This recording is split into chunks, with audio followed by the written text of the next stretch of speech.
The fluorescent lights in Morton and Burke's financial district office hummed overhead as Derek Chase narrowed his eyes at the glow of his computer screen, scrutinizing the quarterly reports.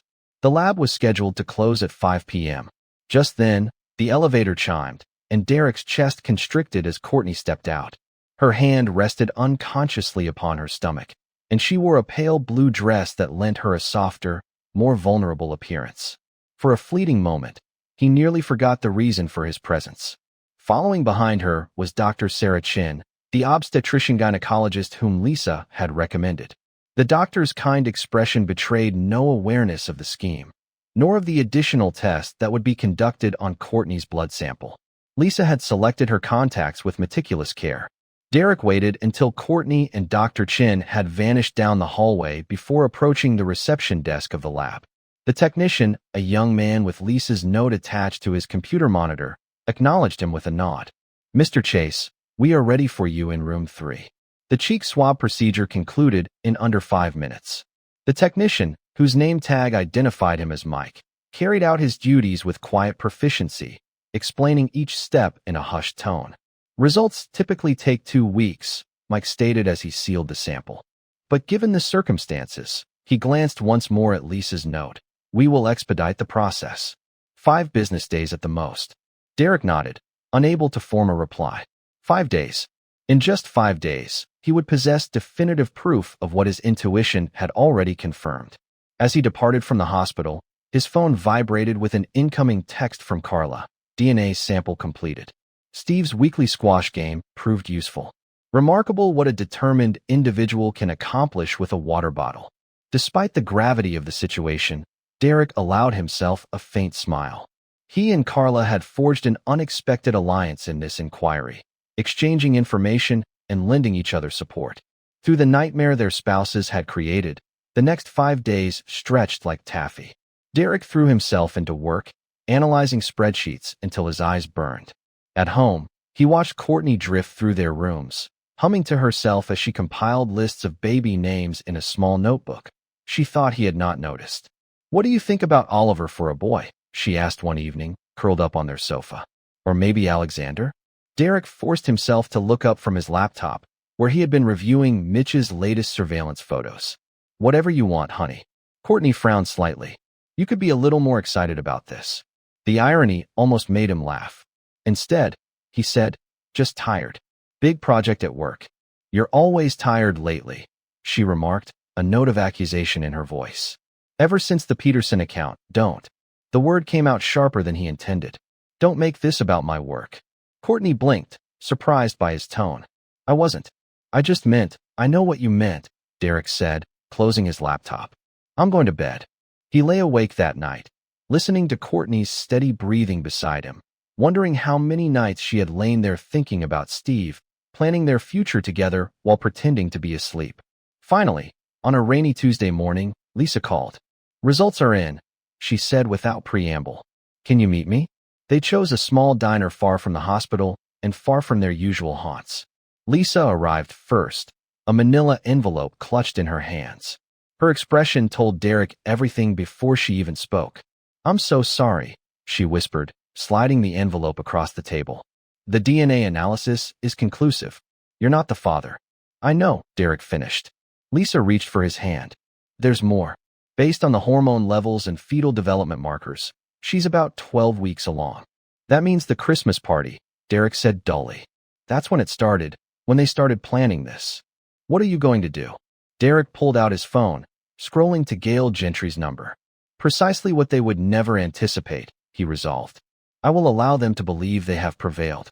Let them grow complacent, and then, Derek," Lisa interjected softly, "do not permit this to consume you. Do not allow them to take anything more from you than they already have." He met his friend's gaze, recognizing the sincere concern in her eyes. "I must do this correctly, Lisa. I must ensure they cannot twist the narrative, cannot portray me as the villain. Courtney has already begun that campaign, depicting me as the absent husband, the workaholic who drove her away. We know the truth," Lisa affirmed. "Your genuine friends understand your character. Sometimes the truth requires assistance to emerge," Derek responded, recalling Mitch's counsel. He dialed Gail Gentry's number, declaring, and I will ensure everyone witnesses it." As he awaited the attorney's response, Derek fixed his gaze upon the DNA results, the scientific confirmation of his wife's infidelity. The numerical data and percentages stood stark and irrefutable, much like the evidence Mitch had compiled, the text messages Carla had uncovered, and all the indications he had disregarded for months. The era of overlooking such matters had concluded. Now was the moment for decisive action. His attention drifted across a sea of figures and graphs, typically his haven of logic and structure. Yet today his thoughts wandered to the peculiar tension that had enveloped his household like a dense mist. His cursor hovered over a spreadsheet cell, blinking methodically, while the memory of retching sounds from the master bathroom that morning reverberated in his mind. Courtney had dismissed it as food poisoning from the new Thai restaurant, but this marked the third instance that week he had heard those unsettling noises. "Are you accompanying us, Derek?" His head jerked upward to find Martin Wheeler, the senior partner, standing at his office doorway. The elder man's silver eyebrows were arched in anticipation. "Apologies, Martin. I was merely verifying these projections," Derek replied, straightening in his chair and adjusting his navy tie. "The Peterson account is exhibiting some intriguing patterns in their third-quarter data." Martin nodded, though his eyes held a hint of concern. "You've been staring at the same screen for 20 minutes. Is everything all right?" "Just distracted," Derek admitted, running a hand through his dark hair. "Courtney's been working late at the agency, big campaign, apparently." The joys of being married to an advertising executive," Martin chuckled, leaning against the door frame. "Sandra went through a phase like that when she made partner at her firm. It'll pass." Derek forced a smile, but the knot in his stomach tightened. Courtney's phases usually involved much more enthusiasm, endless chatter about creative breakthroughs and client meetings. Lately, she had been quiet, offering only vague responses about deadline pressure and client demands. His phone buzzed on the desk, drawing both men's attention. The screen displayed a text from their neighbor, Carla Hurley. "Need to talk. Important. Can you meet today?" "Take care of whatever that is," Martin said, gesturing at the phone. "The Peterson numbers will still be here when you get back." Derek nodded gratefully, already typing a response to Carla. The worry in his gut intensified as he remembered her expression from their brief encounter at the mailbox yesterday, drawn, tired, with something haunting in her usually bright eyes. An hour later, Derek found himself sitting across from Carla at the Daily Grind, a small coffee shop 3 blocks from his office. The afternoon crowd had thinned, leaving them relatively alone with their untouched drinks. Carla's fingers twisted her wedding ring repeatedly, a nervous habit he had never noticed before. Her blonde hair was pulled back in a messy ponytail, so different from her usually polished appearance. "I don't know how to say this," she began, her voice barely above a whisper. "I've been debating whether to tell you for weeks." Derek's heart pounded against his ribs. "Whatever it is, Carla, just say it." She pulled out her phone, her hands shaking slightly as she navigated. "To something I had set in motion weeks ago. I hired a private investigator." Steve spin. "I knew something was wrong, but I needed proof." The phone slid across the table. Derek's world tilted as he stared at the screen. A series of photos showing Steve Hurley, Carla's husband, entering the Grand Marina Hotel. The timestamp read 2:47 p.m. on a Wednesday. In the next photo, taken 14 minutes later, Courtney walked through the same doors. "There's more," Carla said softly. "Hotel receipts, text messages. They've been meeting every Wednesday for months. The investigator tracked them to restaurants, hotels. Steve's been lying about business trips that never happened." Derek's coffee grew cold as Carla continued, each word another crack in the foundation of his life.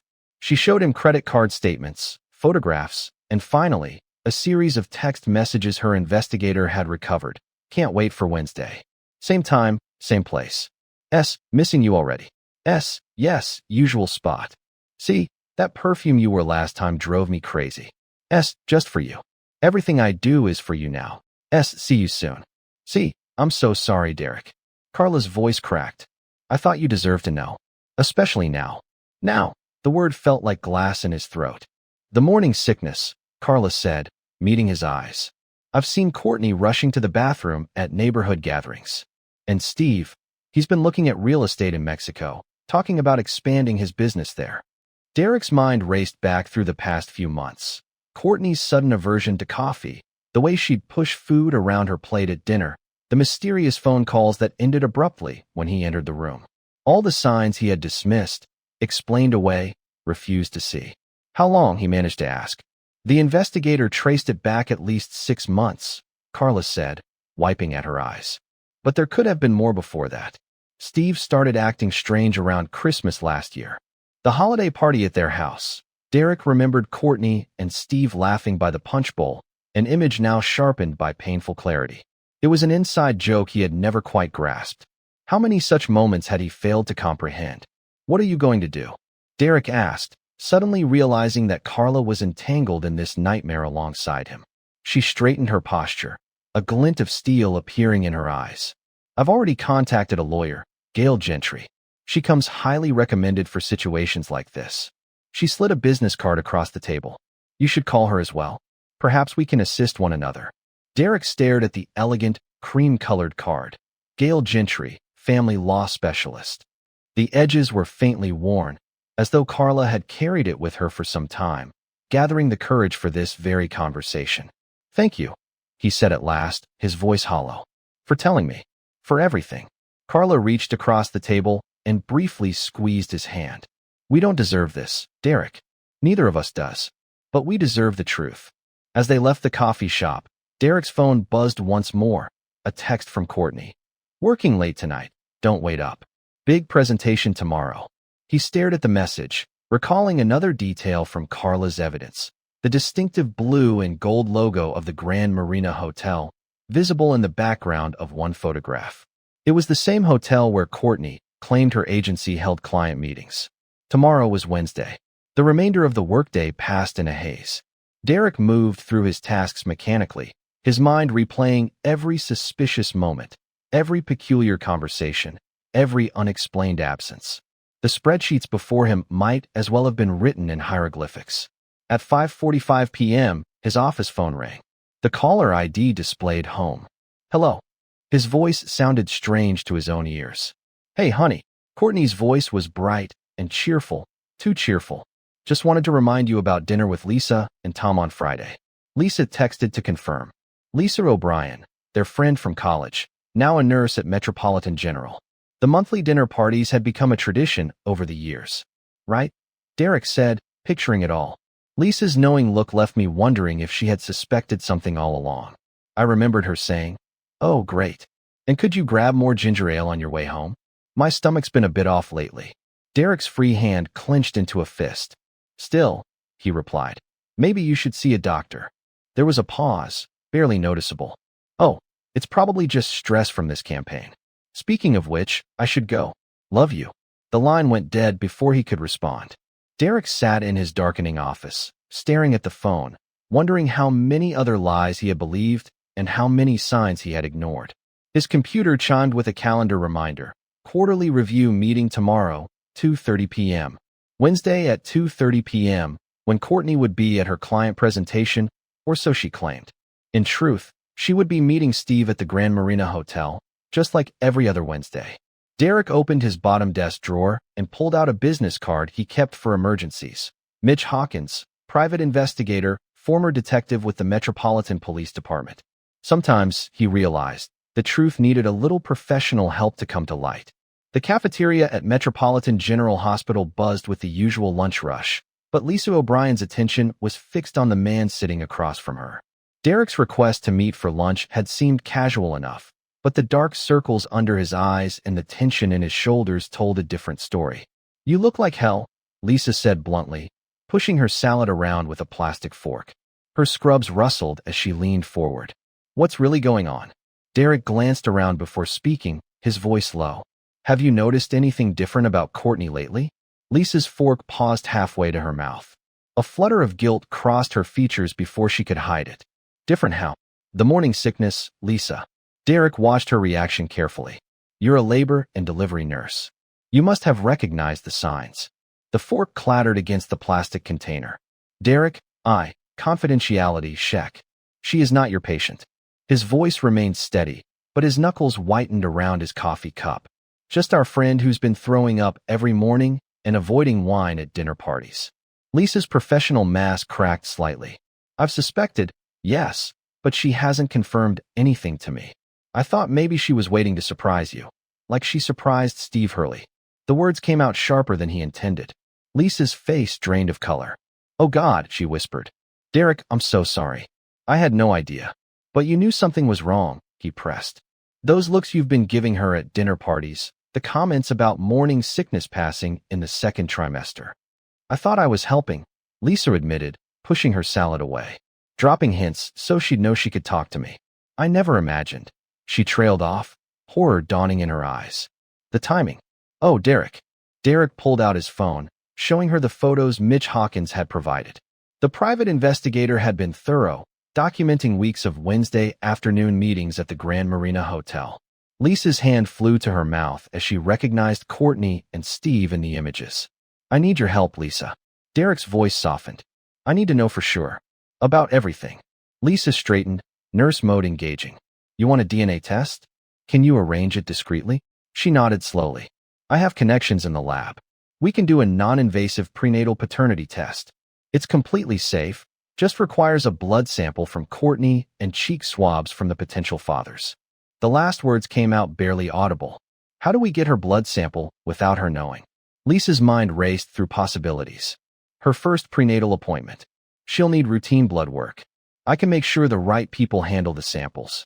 And if she's already had the appointment? Trust me, she hasn't. Lisa's certainty made Derek raise an eyebrow. She's been asking me general questions about first trimester care. Appointments, what to expect. She's nervous about it, classic first-time mom behavior. The phrase first-time mom struck Derek like a physical blow. Lisa reached across the table, squeezing his hand. I'm sorry, she said again. I should have said something sooner about my suspicions. I never thought Courtney would. None of us did. Derek cut in gently. That's how she's gotten away with it for so long. Their conversation was interrupted by Lisa's pager. She checked it with a frown. I have to get back to the ward. Give me a few days to arrange everything. And, Derek, she caught his eye. Whatever the results show, you have people in your corner. Remember that. As Lisa hurried away, Derek's phone buzzed with a text from Mitch Hawkins. * new development. Meet at my office. For 00 p.m. *, the private investigator's office occupied a small space above a defunct travel agency. The walls were lined with filing cabinets, and a worn leather couch faced a desk cluttered with surveillance equipment. Mitch Hawkins, a barrel-chested man with salt and pepper hair, was examining photos when Derek arrived. Your wife's getting sloppy, Mitch said without preamble. Or maybe just confident. Either way, we got lucky. He spread several photos across his desk. They showed Courtney and Steve at a small cafe across town, sitting close, holding hands across the table. In one image, Steve's hand rested on Courtney's still flat stomach. Today? Derek asked, his throat tight. 2 hours ago. Not their usual meeting spot or time. Mitch shuffled through more photos. But that's not the interesting part. Watch this. He played a video on his laptop, the cafe exterior, filmed from across the street. Steve and Courtney emerged, walking close together. They stopped at Steve's car, and the audio picked up fragments of their conversation. Tell him soon. Courtney's voice. Mexico by Christmas, Steve's reply. Can't wait to start our family. Courtney again, her hand on her stomach. Derek sank onto the leather couch, the weight of it all pressing down. His words fell upon him like a crushing weight. Mitch halted the video, studying his client with a gaze of professional concern. There is more, the investigator said carefully. My contact at the Grand Marina Hotel provided their complete booking history. Every Wednesday for the past 8 months. Always the same room.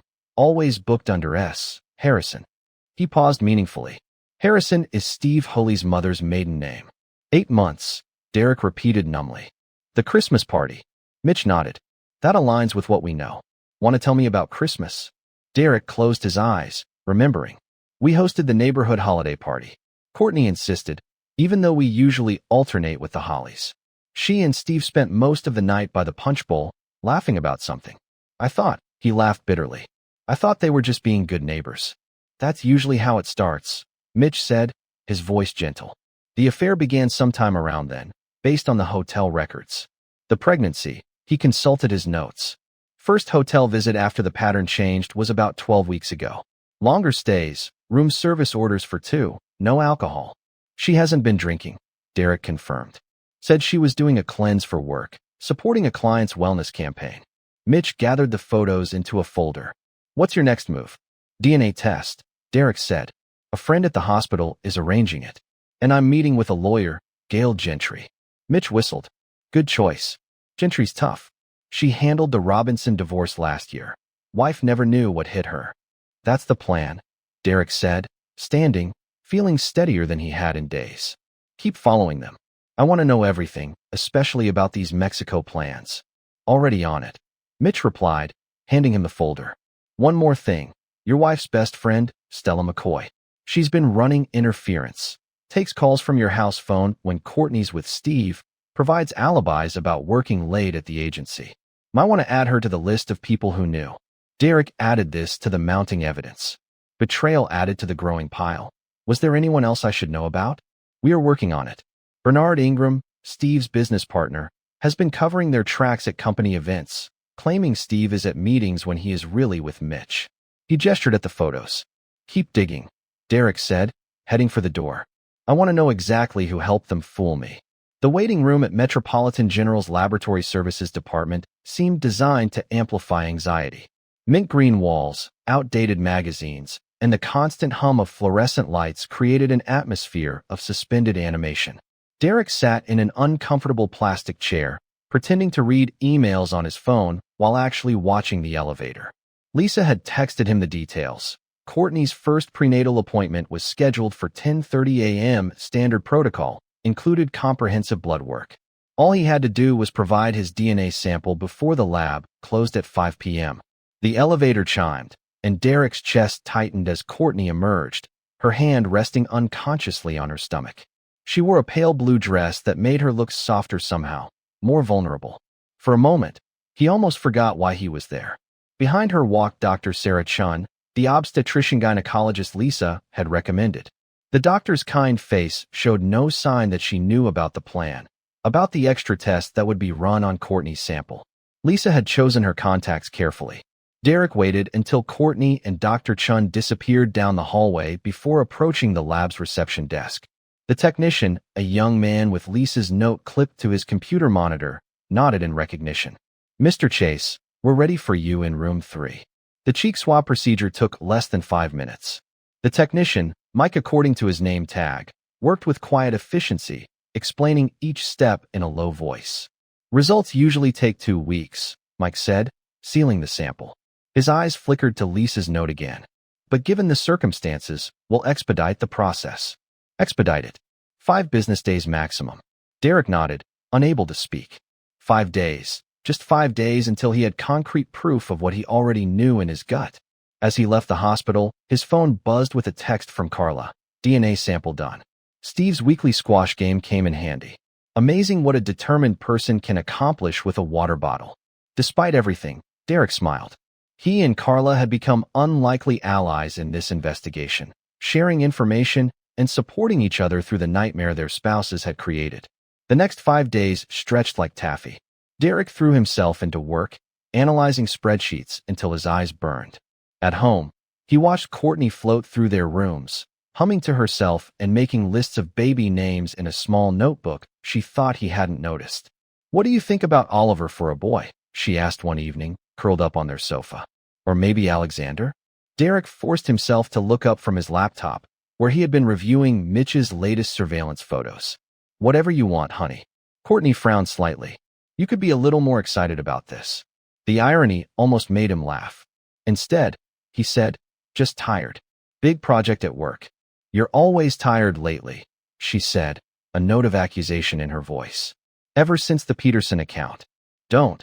The word came out sharper than he intended. Don't make this about my work. Courtney blinked, surprised by his tone. I wasn't. I just meant, I know what you meant, Derek said, closing his laptop. I'm going to bed. He lay awake that night, listening to Courtney's steady breathing beside him, wondering how many nights she had lain there thinking about Steve, planning their future together while pretending to be asleep. 3 days into the wait, Lisa called him during lunch. How are you holding up? She asked, her voice gentle. Derek stared out his office window at the city skyline. I keep thinking about all the signs I missed, the late nights, the sudden work emergencies, the way she'd end phone calls. Do not do that to yourself, Lisa said firmly as I entered the room. You trusted your wife. That is not a character flaw. Isn't it, though? When does trust become willful blindness? Lisa sighed. Derek, I have known you both since college.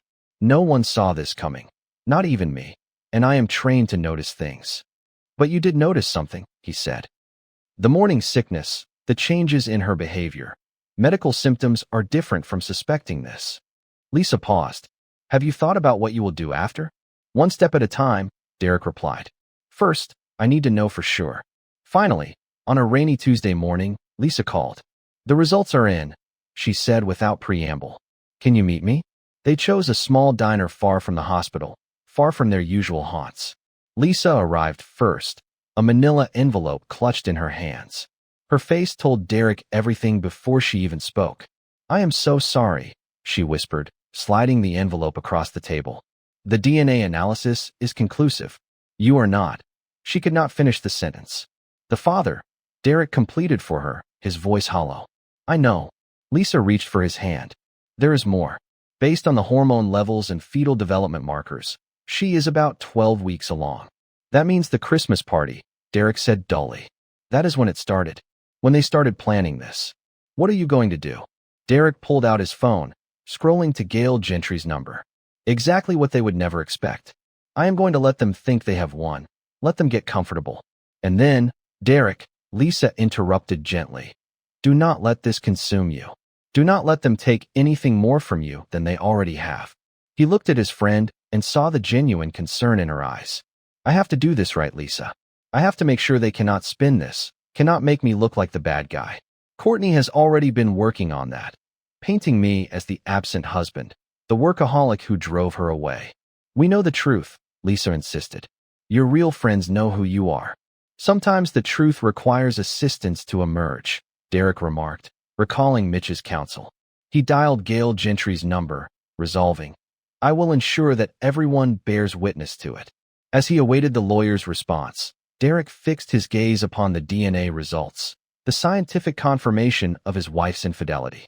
The figures and percentages were stark and irrefutable, much like the evidence Mitch had compiled, the text messages Carla had uncovered, and all the indications he had disregarded for months.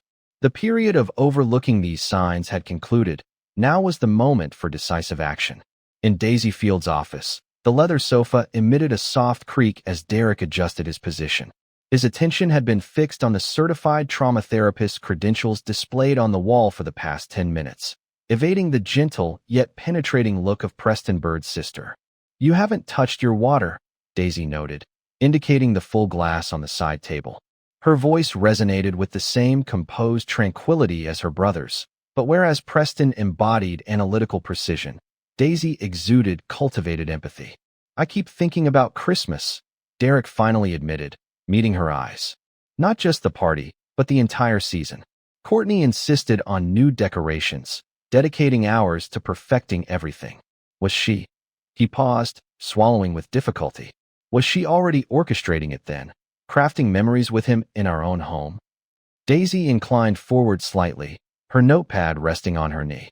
Sometimes individuals compartmentalize. They construct separate realities to rationalize their behavior. Is that what she's engaged in now? Derek questioned. Fabricating a reality where I am the antagonist? Allow me to elaborate. He retrieved his phone, navigating through the screenshots provided by Mitch. Jenny Torres contacted me yesterday. She and Mark canceled our dinner arrangements because, in their words, they did not wish to take sides. Sides? I have not uttered a word to anyone, yet Courtney has. Daisy encouraged him to continue. Apparently, she has been meeting various friends for lunches over several months, recounting how I am perpetually absent, how I missed her medical appointments. An appointment made because of work. Derek's laugh held no humor. An appointment I hadn't even known about, because it was with Steve's private physician, not her regular doctor. How did you learn about these lunches, Preston? Actually, he overheard Stella McCoy at Riverside Cafe talking to another friend about how worried she was about Courtney, about her situation. Derek's fingers tightened around his phone. Stella's been her best friend since college. She's been to every Christmas party, every birthday dinner. She was there when I proposed to Courtney at Morton's 5 years ago. And all this time she knew. Daisy finished quietly. Not just knew, helped. When I'm supposedly working late, Courtney calls our home phone from her cell. Stella answers, tells me Courtney's at the office if I call looking for her. They've got it down to a science. Daisy made a note in her notebook. How does that make you feel? How does it make me feel? Derek stood abruptly, pacing the office. It makes me feel like an idiot. Like everyone's been laughing behind my back. Bernard Ingram, Steve's business partner, he's been covering for them at company events, creating fake meeting minutes, telling people Steve's in conference calls when he's really with Courtney. Daisy supplied when Derek trailed off. You know what the worst part is? Derek stopped at the window, staring out at the city below. Bernard's wife died of cancer 2 years ago. He gave a eulogy about loyalty and love that made everyone cry. And now he's helping Steve destroy his marriage, helping them fool me and Carla. People are complex, Daisy said. Their actions often reflect their own pain more than their true values. Derek turned back to her. Preston said you specialized in betrayal trauma, that you'd understand the ripple effect. Daisy nodded.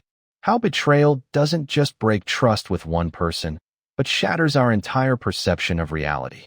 Friends become suspects, memories become questionable, every interaction gets re-examined through a new lens. I keep thinking about all our dinner parties, all those knowing looks I missed.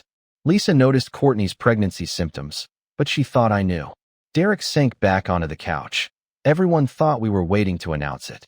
Meanwhile, Courtney's been telling them I'm distant, uninterested, too buried in work to notice her. Creating a narrative, Daisy observed. Creating an excuse, Dar corrected. Setting the stage so when everything falls apart, everyone will say they saw it coming. Poor Courtney, trapped in a loveless marriage with a workaholic husband. No wonder she fell for Steve, with his romantic gestures and surprise lunches. You sound angry. I'm furious. Derek's voice remained steady, but his hands shook slightly. Not just at them, but at everyone who helped them. Stella arranging their alibis, Bernard covering their tracks, our friends believing her lies without ever asking me. What do you want these people to know? The question caught Derek off guard. He'd spent so much time gathering evidence, documenting betrayal, that he hadn't considered what he wanted beyond proof. He paused, organizing his thoughts. I want them to know that while they were feeling sorry for Courtney, while they were helping her deceive me, I was planning nursery colors. I was researching the best preschools, setting up a college fund. I want them to know that every late night at work was for our future, the future she was busy planning with someone else. Daisy studied him for a moment. That sounds like something they should hear. They will, Derek said quietly. When the time is right, they'll hear everything. As if on cue, his phone buzzed, a text from Preston, Bernard Ingram requesting meeting. Says it's important. Same time next week? Daisy asked as Derek stood. He nodded, already composing a reply to Preston. Outside her office, in the sterile corridor of the medical building, Derek leaned against the wall and closed his eyes, the web of deceit tightening around him. The web of falsehoods surrounding his marriage continued to expand, each new disclosure weaving another thread into the elaborate tapestry of deceit. His phone vibrated once more. This time, a message from Carla. We need to talk. Found something about Mexico. The unraveling, it appeared, was only just commencing. The conference room at Gail Gentry's law office afforded a sweeping vista of the city skyline. Yet Carla Hurley's focus remained riveted on the documents arrayed across the polished mahogany table. Her typically immaculate manicure bore the marks of anxious nibbling, and strands of her blonde hair had strayed from their customary neat arrangement. It's all here, she declared, sliding a folder toward Derek. Steve has been establishing shell companies in Mexico for months. Property acquisitions, business licenses, even inquiries about school registrations. Her voice wavered faintly. They aren't merely planning a vacation. They're planning an entire life. Derek leafed through the papers, each sheet contributing another fragment to the emerging picture. How did you obtain these, Bernard Ingram? Carla's lips curved into a grim smile. Apparently, guilt finally overwhelmed him. He approached me first, likely assuming I would be the more susceptible target. She indicated another pile of documents. He didn't only bring records. He brought evidence of every falsehood, every concealment, fabricated meeting minutes, altered expense reports, all of it. Gail Gentry, who had been quietly observing from the head of the table, finally interjected. Bernard's cooperation alters everything. As Steve's business partner, his testimony carries considerable authority. Why now? Derek pondered aloud. Why step forward after assisting them for so long? Because of this, Carla responded, retrieving her phone and playing a video message. Courtney's face illuminated the screen, her hand resting on her now apparent pregnancy bump as she addressed someone off camera. Can't wait to begin anew, just us and the baby. No more concealment, no more pretense. Steve says the Mexico office provides the perfect cover. Everyone will assume it's merely a business expansion. By the time they managed to piece it all together, the video had already cut off abruptly. Derek felt his throat tighten. When had this been recorded? Yesterday? Bernard had filmed it during a company launch event. She hadn't even known he was there. Carla's hands trembled faintly. They're planning to leave before the baby is born. Steve has been liquidating assets, transferring money through multiple accounts to hide the trail. That was the moment Bernard's conscience finally caught up with him. Gail interjected. He's been helping with the financial arrangements. But apparently, pregnancy fraud and fleeing the country crossed a line even he couldn't justify. A knock at the conference room door interrupted them. Preston Bird entered, followed by a man Derek recognized from Steve's company photos, Bernard Ingram himself. The business partner looked nothing like his polished corporate headshot. His expensive suit hung loosely from his frame, and dark shadows circled his weary eyes. "I'm sorry," were Bernard's first words. "I know it doesn't help, but I truly am sorry." Derek studied the man who had helped orchestrate his wife's deception. "Why did you do it?" Bernard sank into a chair, his shoulders slumping. "Steve, he was there for me when Rachel died. Helped me handle the estate, took over my clients while I grieved. I felt I owed him." He laughed hollowly. "At least, that's what I told myself at first. Then it just became routine, covering meetings, creating alibis. I didn't think about the real people getting hurt. Not until now." "What changed?" Carla asked, her voice sharp. "The baby," Bernard replied, meeting her gaze. "Last week, Steve asked me to help set up offshore accounts for the child's future. He had it all planned. Private schools in Mexico, trust funds under different names. He spoke about it as though it were just another business transaction. That's when I realized what I was really helping them do." Preston, who had been quietly observing, spoke up. "Do you have proof of these accounts?" Bernard nodded, retrieving a USB drive from his pocket. "Everything is here. Account numbers, transfer records. Regarding the property deeds, Steve believes I am still processing the paperwork for the Mexico office. However, I have been meticulously documenting everything while Preston and Gail examined the contents of the drive on a laptop." Derek observed Courtney through the conference room windows. She stood in the building's atrium, 3 floors below, now visibly pregnant in a flowing maternity dress, graciously accepting congratulations from a group of women. Even from that distance, he could discern her practiced smile and the deliberate way she touched her stomach for maximum effect. "She is meeting with the hospital auxiliary board," Carla said, following his gaze. "Stella McCoy arranged it. They are planning a baby shower." She hesitated before adding, "Derek, there is something else you should know." He turned to her, bracing himself. "The nursery furniture you ordered. She has been having it redirected to a storage unit. Steve has been helping her sell it piece by piece, replacing it with items they selected together." Carla pulled up photographs on her phone. Bernard discovered these on Steve's computer. The images depicted Courtney and Steve in a high-end baby boutique, examining cribs and rocking chairs. They appeared happy and ordinary, like any expectant couple preparing for their first child. "The shower is next week," Carla continued. "They have invited half the city's social circle. Stella has been telling everyone how excited you are, how you are finally stepping up as a husband, while they plan their escape." Derek concluded, "Bernard?" Bernard cleared his throat. "The Mexico plans are set for 3 weeks from now. Steve has a business conference in Cabo. He will arrange everything there, then return for Courtney a week later. They have already rented a villa." Gail looked up from the laptop. "This is more than just an affair. This is calculated fraud, an international flight risk, and potential parental kidnapping." "This is my wife," Derek said quietly, planning to disappear with another man's child while systematically destroying my reputation. He turned to Bernard. I need everything, every email, every document, every conversation you witnessed. Can you do that? Bernard nodded slowly. Yes, and there's more. Steve has been recording your wife's calls to your house, the ones Stella answers. He keeps them as insurance, proof of their illicit involvement. I can retrieve those for you. Do it, Gail ordered.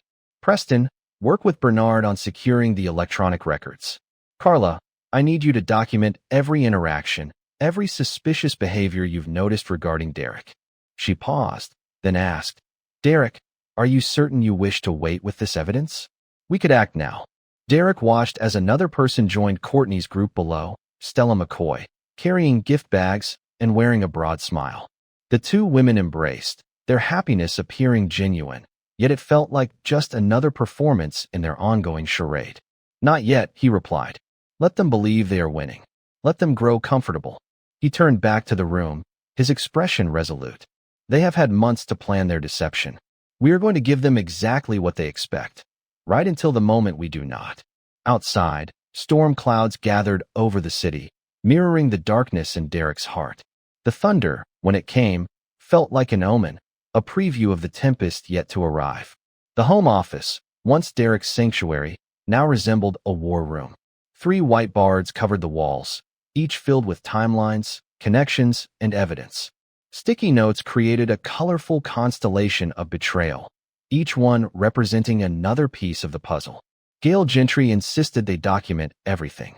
Walk me through it again, Preston Bird said, studying the central board. He had stopped by under the pretense of dropping off more files, but Derek recognized the concern beneath his colleague's professional demeanor. Derek pointed to the earliest date on the timeline. The affair began around last Christmas. That aligns with the hotel records, the first suspicious credit card charges, the changes in Courtney's behavior, and Bernard confirmed that timing. He remembered Steve missing their annual end-of-year review, claiming it was due to illness. The first instance in which Derek covered for him occurred earlier in the timeline. By February, they were meeting regularly at the Grand Marina Hotel. Mitch's surveillance confirmed the pattern, every Wednesday, and sometimes more frequently. Preston nodded, making notes on his ever-present legal pad. The pregnancy was conceived in early March, according to the DNA test results, around the same time Steve first mentioned expanding operations into Mexico.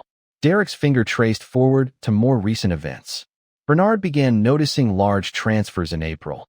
By May, they had established the shell companies, and Courtney had been laying the groundwork the entire time. Preston observed, gesturing toward another board covered in social interactions and aliases, the lunches with friends, the subtle complaints about work hours, the gathering of sympathy, while simultaneously playing the role of the excited mother-to-be. Derek's voice held no emotion as he indicated a collection of ultrasound photos. She's been sharing these with everyone, talking about how supportive I've been, how we're both so excited.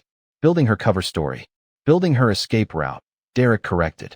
Every person who believes her version of events is another potential character witness if things go wrong. Every sympathetic friend is another ally in their plan. Preston studied his friend's face. You're angry. I'm focused, Derek replied, turning to the third board, which was covered in legal documents and financial records. Gail says timing is everything. We need to catch them in the act, document every lie, every manipulation. Leave no room for denial or explanations. The evidence is solid, Preston assured him. Bernard's testimony alone isn't enough, Derek said, pulling a new stack of papers from his desk. Look at these. Stella's been busy.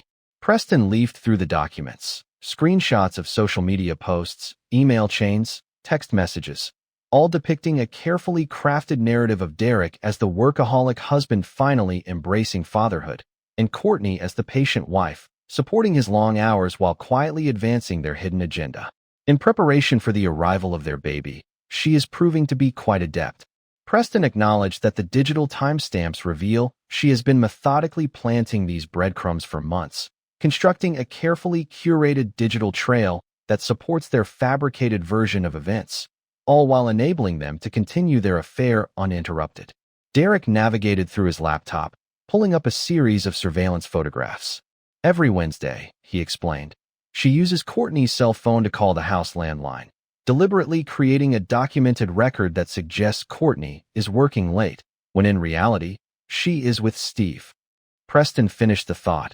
But why go to the trouble of documenting it? Why maintain such detailed records?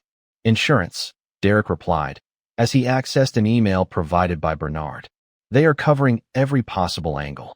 If anything goes awry, they have ready-made proof to support their narrative. Text messages, phone logs, social media posts, all meticulously crafted to portray Courtney as the devoted wife and me as the absent, neglectful husband. Their discussion was interrupted by a knock at the door. Carla entered, carrying an additional stack of files.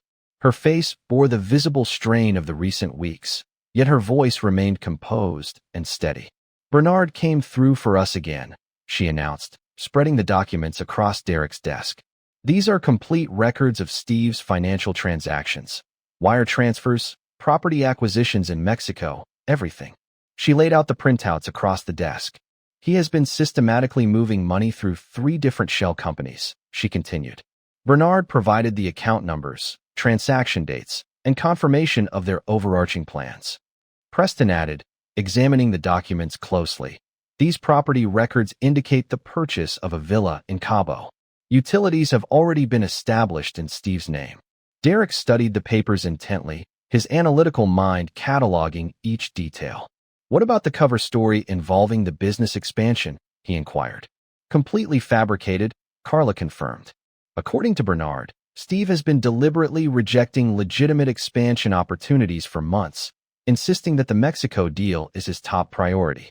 But there is no actual deal, only empty offices and falsified paperwork. And this is where the situation becomes particularly compelling. Preston interjected, pulling out his phone. "I consulted our firm's international legal experts, and they have reviewed all the evidence. What they are planning, removing the baby from the country under false pretenses, supported by fraudulent business documentation, crosses several legal boundaries." Derek added the new legal documents to his evidence wall. "Have they made any mistakes? Is there anything we can use?" "They're getting bolder," Carla reported. "Courtney has been asking friends about international schools, telling them it's for a client's marketing campaign. Steve has been spotted at high-end baby boutiques during business hours. They think they're untouchable." "That's exactly what we need," Gail Gentry announced from the doorway. No one had heard her arrive. The lawyer surveyed the evidence-covered walls with approval. The more confident they get, the more mistakes they'll make. She moved to the central board, examining the timeline. "Bernard's testimony gives us the foundation. Mitch's surveillance provides proof of the affair. The DNA test confirms paternity. Now we wait for them to hand us the final pieces." "The baby shower is tomorrow," Carla reminded them. "Stella has turned it into a social event of the season. Half the country club will be there." "Let them celebrate," Derek said quietly. "Let them think everything is going according to plan." Gail nodded approvingly. "Keep playing your part. Courtney thinks you're clueless, too absorbed in work to notice anything. Steve believes his business expansion story is solid. Even Stella thinks she's successfully selling your workaholic image to everyone. Meanwhile," Preston added, "we document everything. Every lie, every manipulation, every person involved in the deception." Derek stood at the evidence wall, adding another sticky note to the constellation of betrayal. "They've had months to write their story. We're almost ready to show them ours." The room fell silent as each person contemplated the scope of deception displayed before them. Months of lies carefully documented, a network of conspirators meticulously mapped, a plan for escape thoroughly exposed. "One more week," Gail said finally. "Give them one more week to dig themselves deeper." Then she met Derek's eyes. "Then we end this." As his allies departed, Derek remained. He remained in his home office, studying the evidence of his wife's betrayal. Tomorrow, she would be the center of attention at her baby shower, accepting gifts and congratulations, playing the role of the happy, expectant mother. Steve would maintain his business expansion facade, laying the groundwork for their escape.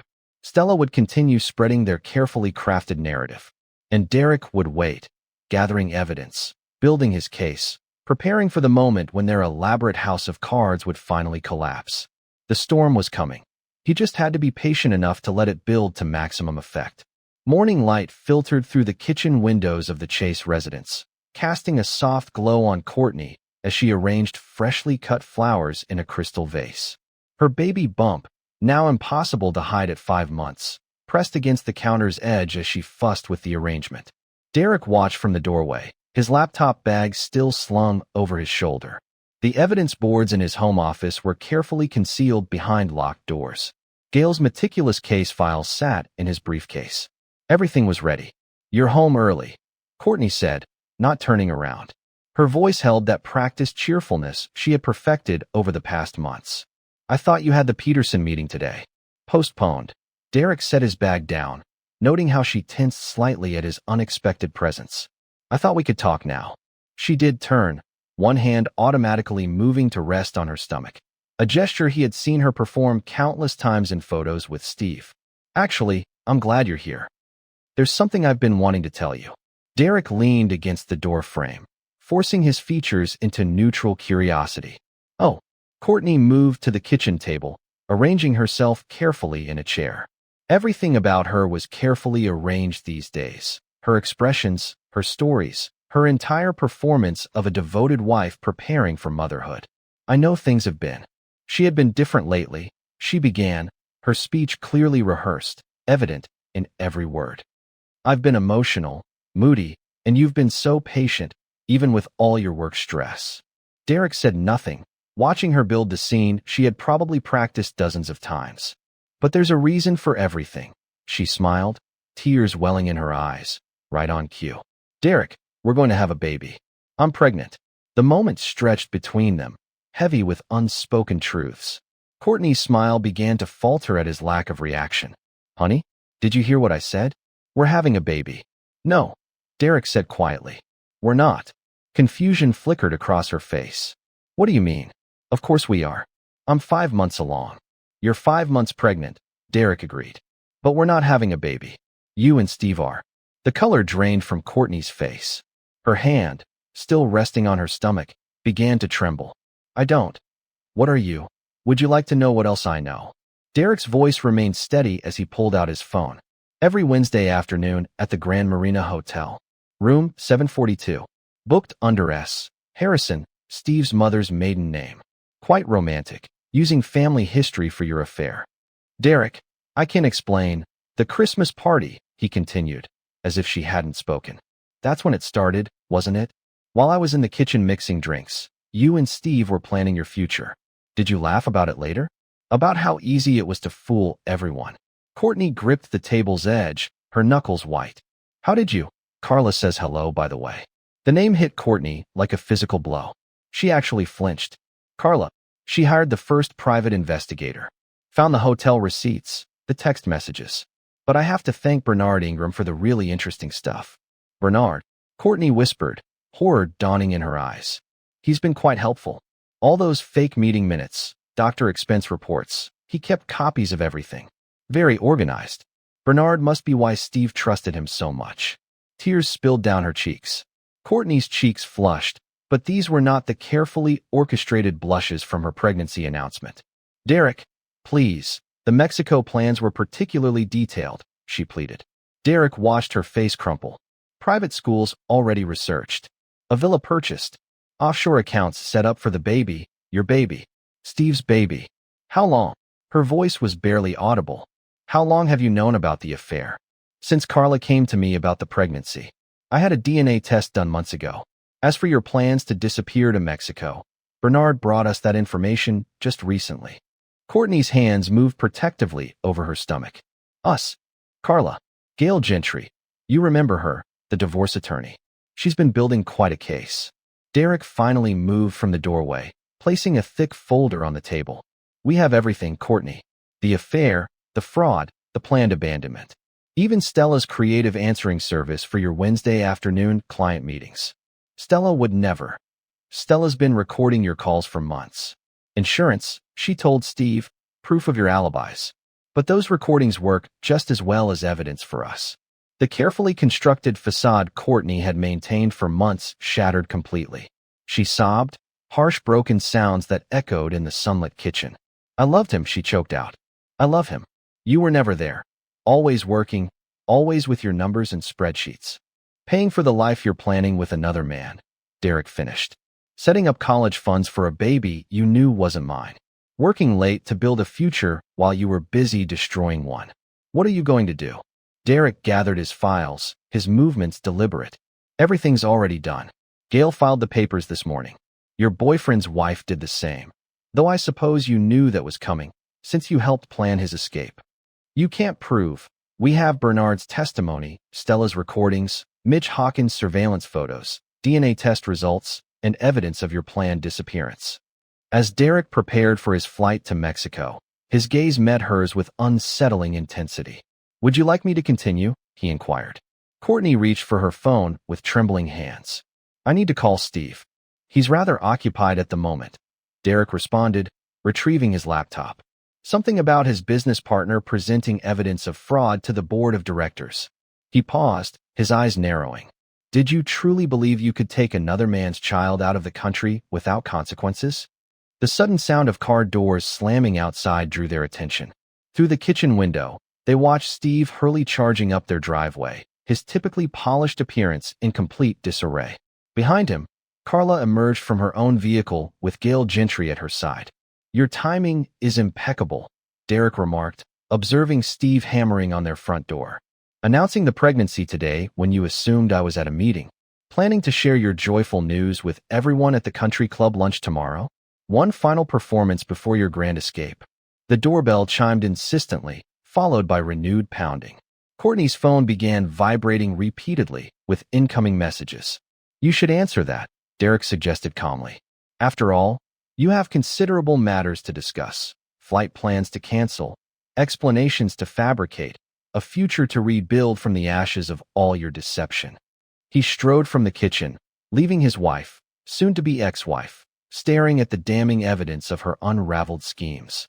The relentless sound of Steve's desperate knocking provided a fitting accompaniment to the collapse of their carefully constructed house of cards.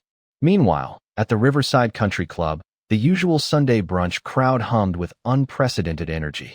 Stella McCoy sat alone at her regular table, observing the whispered conversations and pointed glances sweeping through the dining room like tidal waves. Her untouched mimosa had long since lost its effervescence. May I join you? A voice inquired. She looked up to find Lisa O'Brien standing beside her table, still clad in hospital scrubs from her shift. The nurse's expression remained inscrutable. Have you come to gloat? Stella asked bitterly. I've come to understand, Lisa replied, seating herself without awaiting permission. You had been her closest friend since college. You stood as a bridesmaid at her wedding. How could you have helped her do this? Stella's laughter held no trace of humor. You want to know how? It was easy. So damn easy. Just answer the phone when she calls from her cell. Tell Derek she's working late if he calls the house.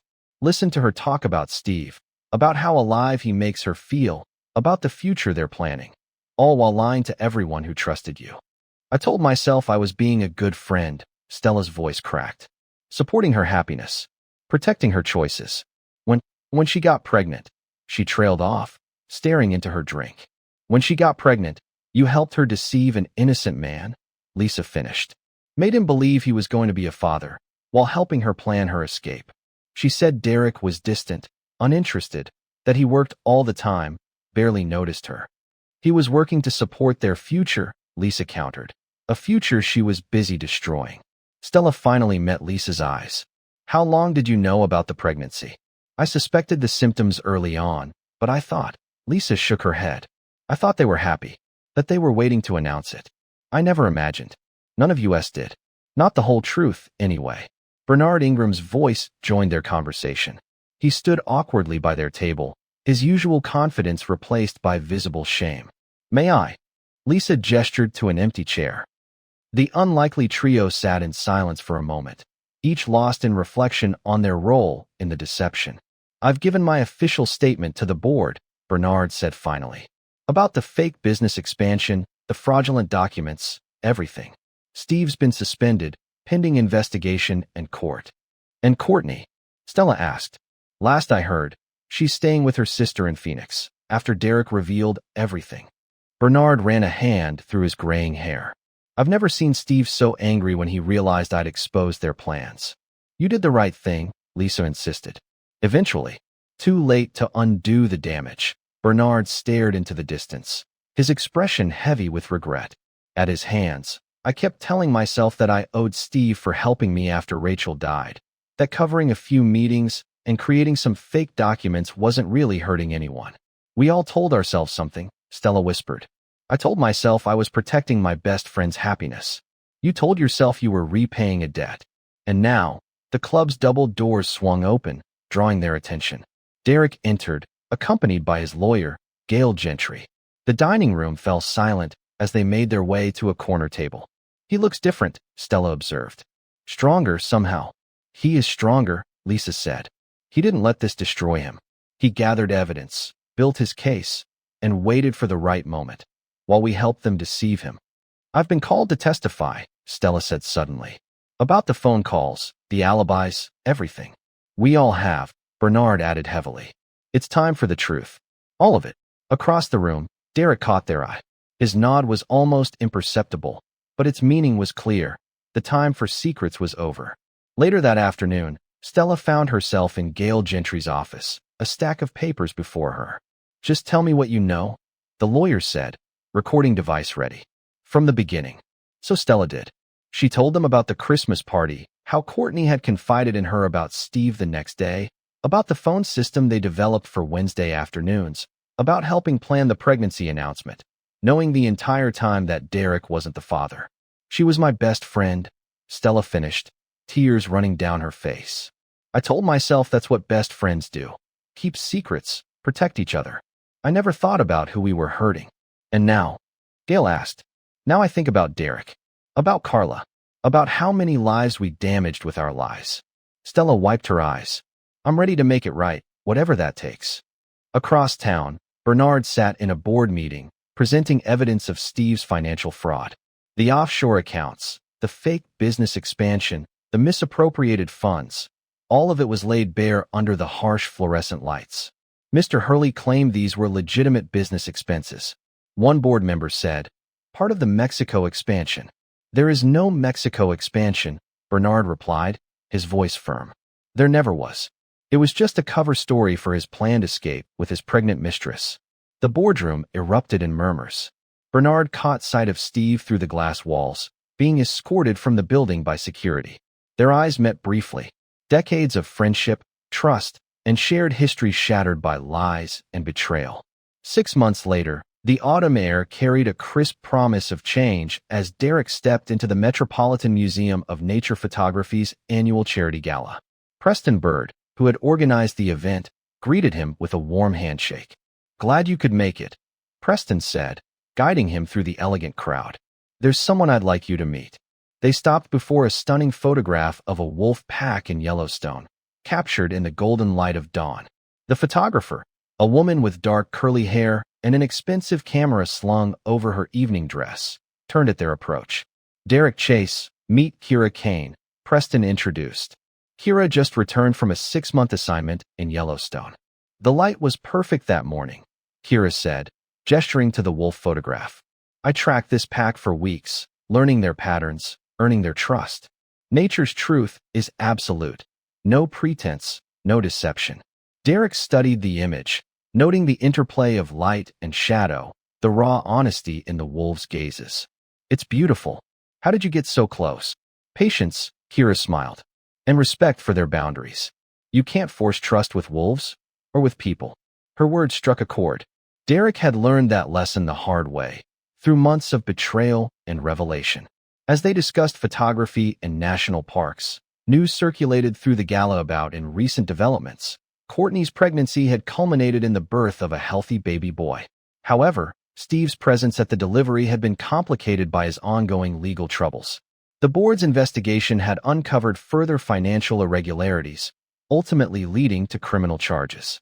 I heard about your story, Kendra said softly, as they found a quiet corner. I'm sorry you went through that. I'm not, Derek replied, surprising even himself. It taught me about strength, about truth, and about who my real friends are, and about wolves in sheep's clothing. She gestured toward her photograph with a wry smile. Something like that, she acknowledged. Derek found himself smiling in return. I'm heading to Yellowstone next month, actually. It will be my first real vacation in years. The autumn colors are supposed to be spectacular. Kendra's eyes lit up with enthusiasm. The elk are bugling. The bears are preparing for winter. I could recommend some spots if you're interested. I'd like that, he responded. Their conversation flowed naturally, touching upon photography, travel, and the importance of honesty. Neither mentioned Courtney or Steve directly, yet their presence lingered like shadows at the edges of consciousness. Later that evening, Preston joined them at the bar. Good news, he announced. The charity auction exceeded our goals. Kendra's wolf photograph received the highest bid of the night. Who bought it? Derek inquired. I did, Carla declared as she appeared beside them, looking elegant in a black evening gown. A reminder that even in the wild, loyalty matters. The four of them shared a moment of profound understanding. Carla, like Derek, had emerged stronger from the betrayal. Her divorce from Steve was now final, her life rebuilding upon a foundation of truth rather than deception. To new beginnings, Preston declared, raising his glass. And honest endings, Kendra added. Derek caught Kendra's eye over the rim of his glass, seeing in her direct gaze something he had missed for so long in Courtney's company. Simple, unvarnished truth. As the gala wound down, word spread through the crowd about Steve's company. Bernard's testimony had provided crucial evidence, further unraveling the web of deception that had entangled them all. This led to a mass exodus of clients, and the firm was teetering on the brink of collapse. Stella McCoy, who had provided crucial evidence in both divorce cases, had moved to Seattle for a fresh start. Sometimes, Kendra said as they walked to the parking lot, the best photographs come after the storm, when everything is washed clean and new. Derek reflected on his journey, from discovery through unraveling, to this moment of potential. I'd like to see those Yellowstone spots you mentioned. If you're free next month, I might be persuaded to act as a guide. She smiled. As long as you promise to respect the wolves' boundaries.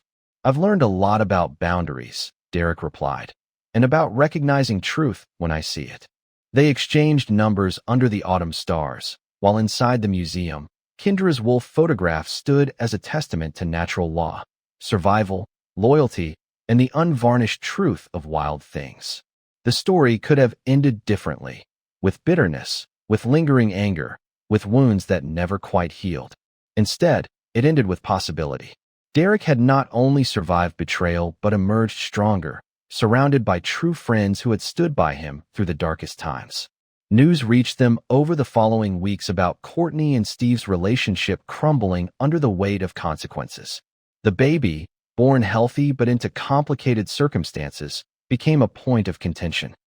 Steve, facing criminal charges for financial fraud, struggled to maintain the lifestyle he had promised Courtney. Their dream of a fresh start in Mexico had dissolved into court appearances and public scandal.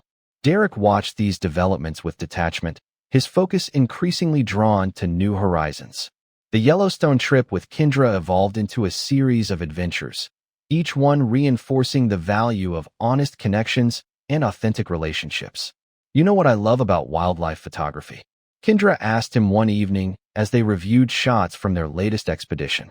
Animals cannot lie. They are exactly what they appear to be. Derek understood this perfectly. After months of unraveling deception, the simplicity of natural truth felt like oxygen to starved lungs. The final piece of his old life fell into place when Gail called with news of the divorce settlement. Thanks to the mountain of evidence they had gathered, Bernard's testimony, Stella's recordings, the DNA test, the documented fraud, the judge's ruling heavily favored Derek. It's really over, he told Preston over lunch after signing the final papers. Preston studied his friend's face. You're not just talking about the marriage, are you? The anger, the betrayal, the need to understand why. Derek shook his head. It doesn't matter anymore.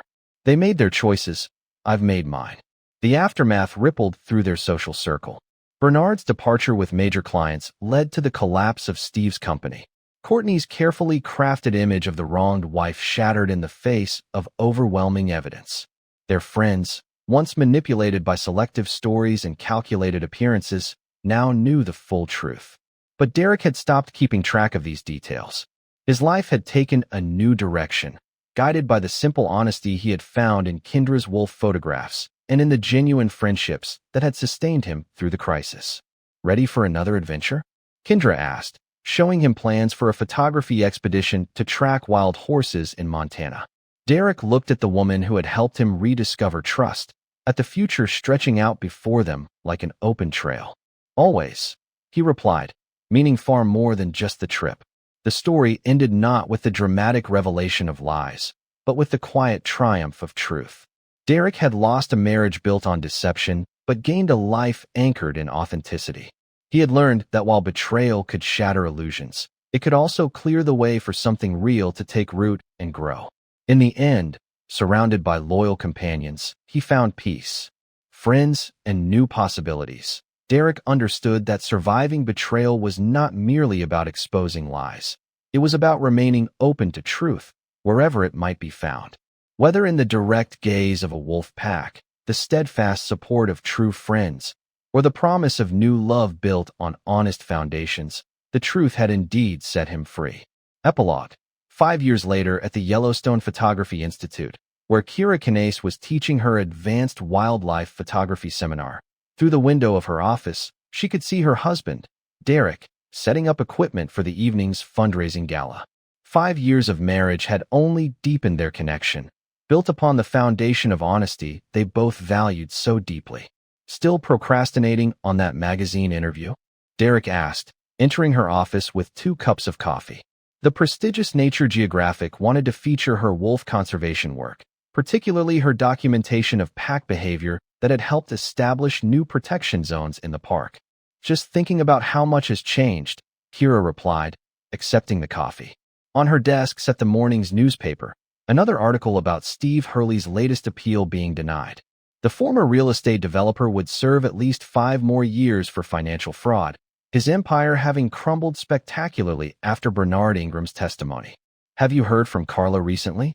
Kira asked, knowing the answer from Derek's expression. She's in London, actually. The international branch of her consulting firm is flourishing. Derek settled into the leather chair across from her desk. She sent photos from her engagement party, said she never thought she would trust again after Steve, but James proved her wrong. The mention of Steve brought memories flooding back. The last 5 years had reshaped everyone's lives in ways none of them could have predicted that fateful day when Derek confronted Courtney about her pregnancy. Nolan, who had reverted to using her maiden name, now resided in a modest apartment in Phoenix with her son, Alexander. The dreams of luxury villas in Mexico had evaporated, along with Steve's fortune. She worked as a junior copywriter at a small advertising agency, her once promising career having suffered from the fallout of the scandals. The irony was not lost on anyone. She, who had painted Derek as the workaholic, now struggled to balance single motherhood with entry-level work. Preston was keeping tabs on the legal aftermath. Derek continued scrolling through his messages. Steve's appeal claimed Bernard's testimony was compromised, but the financial records spoke for themselves. The offshore accounts, the fraudulent documents, the misappropriated client funds. It had all come to light during the second trial. Bernard Ingram had emerged from the scandal transformed. After his testimony helped convict Steve, he had started his own consulting firm, specializing in corporate ethics and fraud prevention. His presentations often used the case as a cautionary tale, though he never revealed details that would identify those involved. The guilt from his role in the deception had turned him into a vocal advocate for business transparency. Lisa called this morning, Kendra mentioned, pulling up her own messages. The hospital promoted her to head of obstetrics. She's instituting new protocols for prenatal testing ethics. Derek nodded, remembering how Lisa O'Brien's involvement in exposing the truth had eventually led her to specialize in medical ethics alongside her nursing career. She had published papers on the moral implications of genetic testing and patient confidentiality, drawing from her experience without breaching privacy. And Stella? He asked, though they both knew the answer. Stella McCoy had never returned from Seattle. The shame of her role in facilitating the affair had driven her to completely rebuild her life. She now ran a women's support group, assisting others in recognizing and escaping toxic relationships. Her testimony at Steve's trial regarding the intricate system of deception she had helped maintain proved crucial to his conviction. The door opened, admitting Preston Bird with an armful of legal folders. 5 years had not altered his methodical nature, though success had added touches of gray to his temples. His law firm, now specializing in corporate fraud and ethics violations, had managed several high-profile cases stemming from the precedent established by Steve's conviction. Just received the latest update from the custody hearing, Preston announced, settling into another chair. Steve's attempts to modify the arrangement failed again. The judge was not impressed by his claims of reformed character from prison. Young Alexander, now 5 years old, remained a point of contention. Steve had initially fought for partial custody from behind bars, asserting his rights as the biological father, but his criminal conviction, combined with evidence of the planned escape to Mexico, had worked against him. Courtney had been granted full custody, though her life was far from what she had envisioned during the affair. How is she handling single motherhood? Kendra asked, not with malice but with genuine curiosity. According to mutual friends, she is struggling, Preston admitted. The trust fund she had counted on evaporated with the seizure of Steve's assets. She has had to learn to live on a budget, handle daycare schedules, and manage everything alone. Her sister helps when she can, but it is not the life she had planned with Steve. Derek finished the thought. The bitterness had long since faded, replaced by a detached understanding of consequences. Their conversation was interrupted by a knock. Daisy Fields, Preston's sister, entered with her usual quiet grace. The therapist had relocated to Wyoming 2 years ago, joining the Institute's staff to help wildlife photographers process the emotional toll of documenting environmental destruction. The gala guests are starting to arrive, she said. It was announced that the gathering would include some familiar faces from the past. They made their way to the Institute's Great Hall, where Gail Gentry was already holding court near the Wolf photography display. The lawyer's reputation had soared after the case. Her handling of both Derek and Carla's divorces had established her as the go-to attorney for complex, fraud-related separations. I just finished a case involving offshore accounts, she greeted them. Nothing quite as elaborate as Steve's setup, but it reminded me of Bernard's testimony, the way he documented everything. That changed the whole game. Bernard himself arrived moments later, distinguished now by silver hair and designer suits. His corporate ethics consulting firm had offices in 3 cities. His speaking fees rivaled those of top motivational speakers, and his book, Trust and Consequences, had spent months on the bestseller list. Still using our case study? Derek asked, after handshakes were exchanged. With names changed, of course, Bernard nodded. The pattern of deception, the network of enablers, the financial fraud disguised as business expansion, it's become a classic example in ethics training. They were joined by Carla, fresh from London with her fiancé, James. Success and happiness had erased the haunted look she had worn during the affair's discovery. Her international consulting work now focused on corporate transparency, an ironic twist, given her ex-husband's crimes. Did you hear about Steve's former clients? She asked, after introductions were made. 3 more filed civil suits last month. The statute of limitations on financial fraud means he'll probably face more charges when he finally gets out. The conversation shifted to happier topics as more guests arrived for the gala. Derek found himself standing before the wall-sized wolf photograph that had marked his first meeting with Kendra. The image had since become the Institute's logo, a symbol of natural truth and loyalty. Later that evening, as the fundraiser reached its peak, Derek stepped onto the stage. Standing on the balcony for fresh air, the Institute's grounds stretched out below him toward the wilderness of Yellowstone. 5 years ago, he could not have imagined this life, this peace, this sense of purpose. His phone buzzed with a news alert about Steve's denied appeal. The article included a recent prison photograph showing a man aged beyond his years by consequences. A sidebar mentioned Courtney's ongoing financial struggles, her small Phoenix apartment a far cry from the Mexican villa she had planned to escape to. Any regrets? Kendra asked, joining him on the balcony. Derek looked at his wife, then back at the photo of the man who had tried to steal his life. Only that I didn't see the truth sooner. But then again, he smiled at Kendra. If I had, I might not be here now. Inside, their friends and colleagues celebrated another successful year of wildlife conservation. Bernard was probably sharing his cautionary tale with newcomers. Carla and James were likely discussing wedding venues with Preston. Gail might have been consulting with another client seeking truth and justice. All of them had been transformed by the experience. The betrayed spouses, the guilty enablers, the friends caught in between. Even the perpetrators, Steve and Courtney, served as warnings about the cost of deception. 5 years had not just brought changes, they had brought clarity. Derek had lost a marriage built on lies, but gained a life anchored in truth. He discovered that betrayal's greatest gift was the ability to recognize and appreciate genuine loyalty when it appeared. As if to emphasize the point, a wolf's howl echoed from the distant park. Others joined in, the pack's chorus rising clear and honest in the autumn air. Derek and Kendra listened, their hands finding each other in the gathering dusk. The truth had indeed set them all free, some to build better lives, others to face the consequences of their choices. Every howl, every sunrise, every moment of their new life together reminded Derek that sometimes the end of one story is the beginning of another far more meaningful. A dream has the power to awaken you to a more profound reality. Within the gala, the evening continued. Tomorrow, Kendra would teach another class on capturing the essence of the wilderness through her lens. Derek would analyze proposals for conservation funding. Life would move forward, built upon lessons learned from lies exposed and truths embraced. And somewhere in Phoenix, in a small apartment, Courtney would continue to face the consequences of her choices within a prison cell. Steve would count the days until his release, his empire now crumbled to dust. Their great escape had transformed into a cautionary tale, their passion cooled by the harsh light of consequence. But here, in the deepening twilight of a Yellowstone evening, surrounded by those who had chosen truth over deception, Derek felt only peace. The past was a closed chapter, the future an open trail, and the present moment was perfect in its simple honesty. The wolves howled once more, their voices carrying ancient wisdom about loyalty, family, and truth.